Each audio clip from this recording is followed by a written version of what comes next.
అదే RTV app వార్తల్ని క్షణాల్లో చదివే అవకాశం ఉంటుంది. ఒక న్యూస్ పేపర్, ఒక టెలివిజన్ ఛానల్ మీ చేతుల్లో ఎప్పుడూ ఉంటాయి.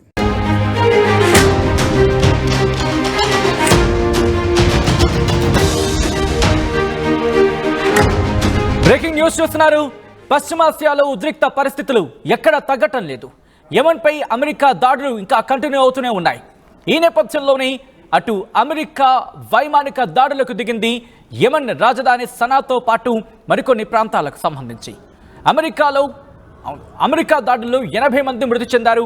50 ప్రాంతాలను టార్గెట్ చేసి దాడులకు పాల్పడింది అమెరికా. ఇటు సనాతో పాటు హుదైదా, అమ్రాన్ నగరాలపై బాంబుల వర్షాన్ని కురిపించింది. అమెరికా దాడుల్లో హుదైదా ఎయిర్పోర్ట్ పూర్తిగా ధ్వంసమైంది. పోర్ట్ అలాగే ఎయిర్పోర్ట్ కూడా ధ్వంసమైనట్టుగా తెలుస్తోంది. తమ దాడులు ఆగవంటూ చెప్తోంది అమెరికా. మరి ముఖ్యంగా నవంబర్ 2023 నుంచి తమ దాడులను కంటిన్యూ చేస్తుందని చెప్పుకోవచ్చు. ట్రంప్ అధికారం చేపట్టిన తర్వాత, ట్రంప్ అధ్యక్షుడిగా మారిన తర్వాత ఈ ఉద్రిక్త పరిస్థితులు ఇంకా కంటిన్యూ అవుతున్నాయి. ఒకటే చెబుతోంది అమెరికా, ఇటు యెమెన్లోని హౌతీలు తమ నౌకాశ్రయానికి సంబంధించి కావచ్చు, లేకపోతే అటు నౌకలు వెళ్ళే నౌకలకు సంబంధించి, అంటే వాణిజ్య నౌకల మీద దాడులని ఆపేంత వరకు ఈ దాడులు కంటిన్యూ అవుతాయంటూ కూడా అమెరికా హెచ్చరిస్తోంది.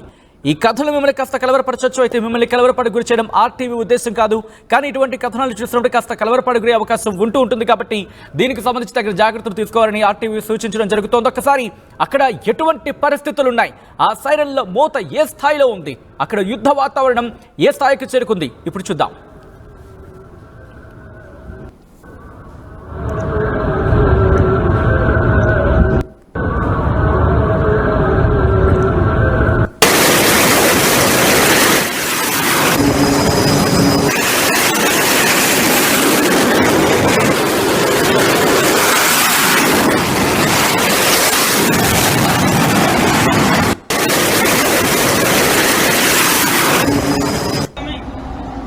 మీరు చూడొచ్చు, అక్కడ నౌకాశ్రయంతో పాటు విమానాశ్రయానికి సంబంధించి కూడా ఎటువంటి ఇబ్బందికర వాతావరణం ఏర్పడిందనేది, వైమానిక దాడులకు పాల్పడింది అమెరికా.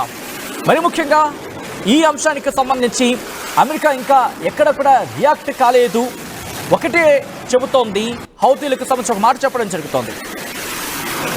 ఇక్కడ హౌతీలు ఏమంటున్నారంటే కనుక అమెరికా మిలిటరీని దీనికి కారణం అంటూ కూడా వాళ్ళకి ఆరోపించడం జరుగుతోంది. ఒకసారి ఇన్ డీటెయిల్గా మాట్లాడుకుందాం. ఆ తర్వాత ఎవరి ఒపీనియన్ ఏంటి, ఎవరు ఎటువంటి అంశాలను చెప్పడం జరుగుతుంది అనేది కూడా మాట్లాడుకునే ప్రయత్నం చేద్దాం.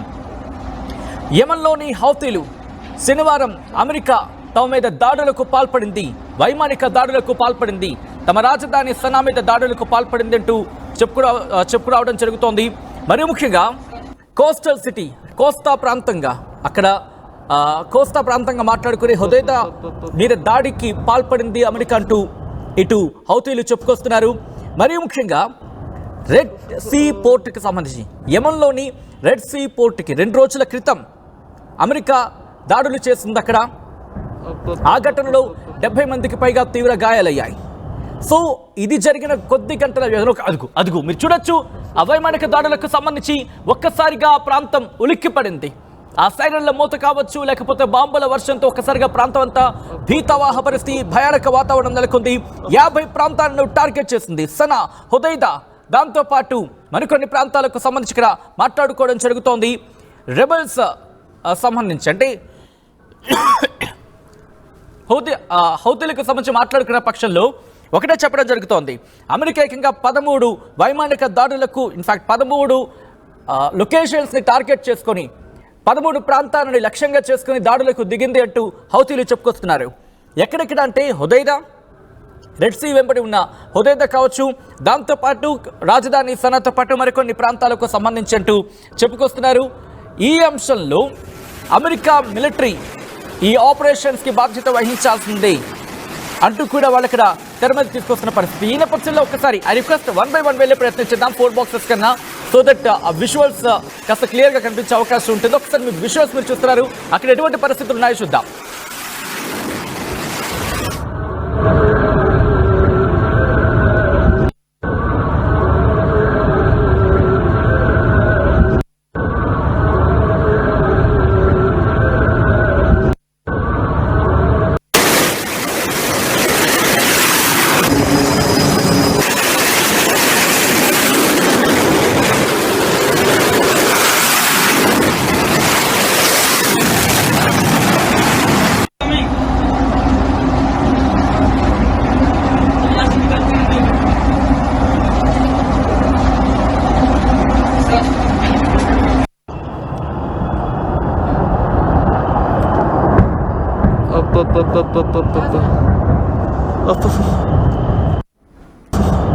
ఎక్కడ చూసినా రాత్రిపూట ఒక్కసారి మీరు నేను అక్కడ ఉన్నారనుకుందాం.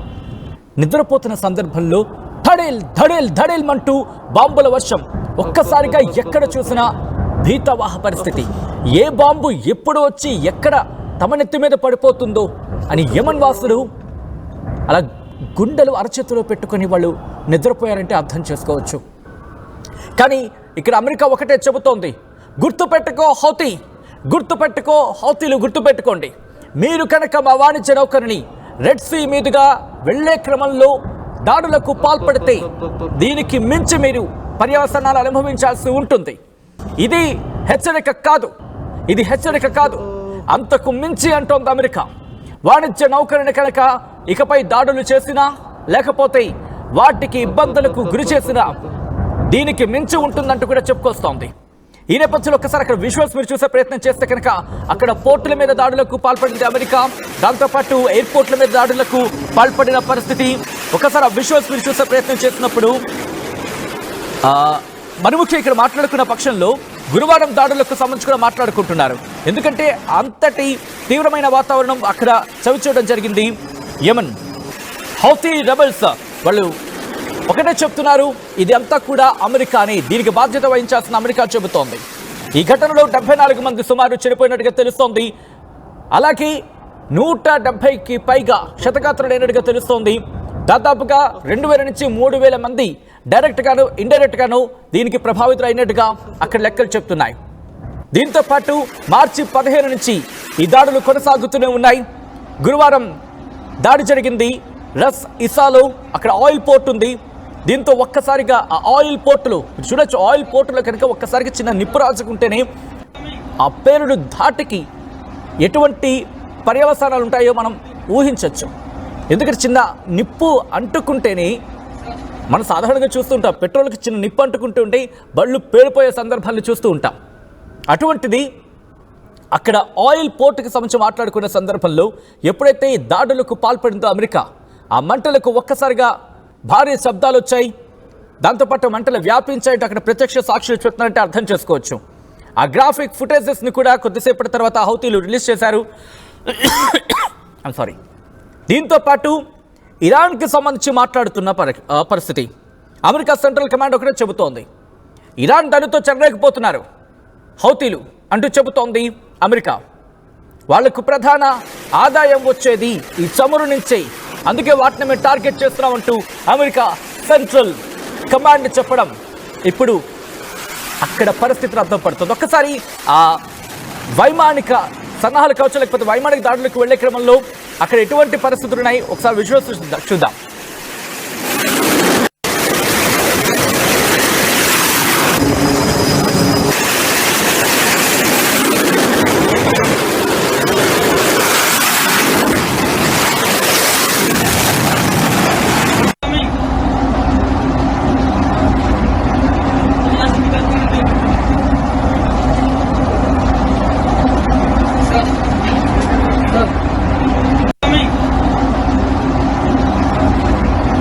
హౌతీలపై అమెరికా విరుచుకు పడుతోంది.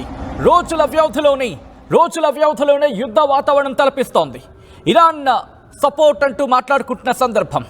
సో ఈ నేపథ్యంలో ఒకటే చెబుతోంది అమెరికా, ఇరాన్ దన్ను చూసుకొని కదా రెచ్చిపోతున్నారు మీరు అంటూ ఒక ఘాటైన వ్యాఖ్యలు చేయడం జరుగుతోంది.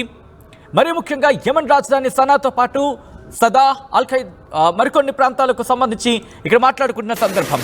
అల్ బైదా అలాగే రెడాలే వీటిని లక్ష్యంగా చేసుకునే భీకర దాడులకు పాల్పడింది, భీకర దాడులకు దిగింది అమెరికా. ఆ విజువల్స్ మీరు చూడొచ్చు.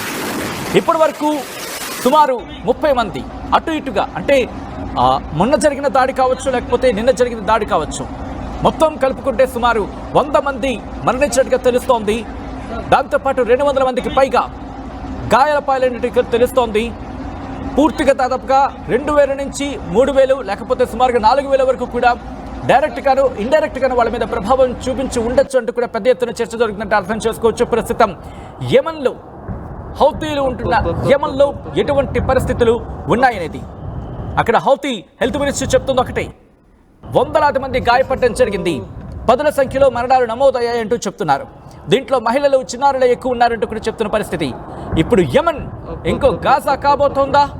ఇక్కడ ఇజ్రాయెల్ స్థానాన్ని అమెరికా పోషించబోతోందా? ఎందుకంటే హౌతీలు ఒకటే చెప్తున్నారు, గాజాలో ఇజ్రాయెల్ ఆ యుద్ధ వాతావరణాన్ని, ఆ యుద్ధ తీవ్రతను లేకపోతే యుద్ధాన్ని ఆపేయాలంటూ హౌతీలు డిమాండ్ చేస్తూ ఉంటే, మీరు వాణిజ్య నౌకలకు సంబంధించి పంపించే ప్రయత్నం చేయండి, ఎటువంటి ఆటంకాలు కలిగించద్దు, కలిగిస్తే కనుక తీవ్రమైన పరిణామాలు ఉంటాయంటూ హెచ్చరిస్తున్న పరిస్థితి.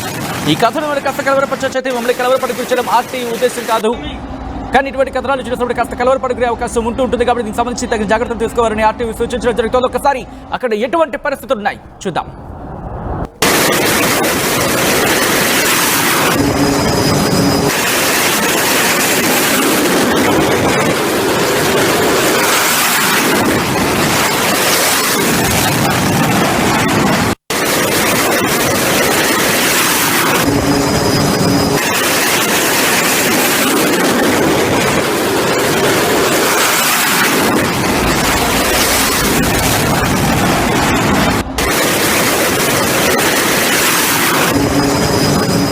మరిన్ని వీడియోస్ కోసం ఛానల్ ని సబ్స్క్రైబ్ చేయండి, లేటెస్ట్ అప్డేట్స్ కోసం వాట్సాప్ ఛానల్ ని ఫాలో చేయండి, అండ్ లింక్ డిస్క్రిప్షన్ లో ఉంది.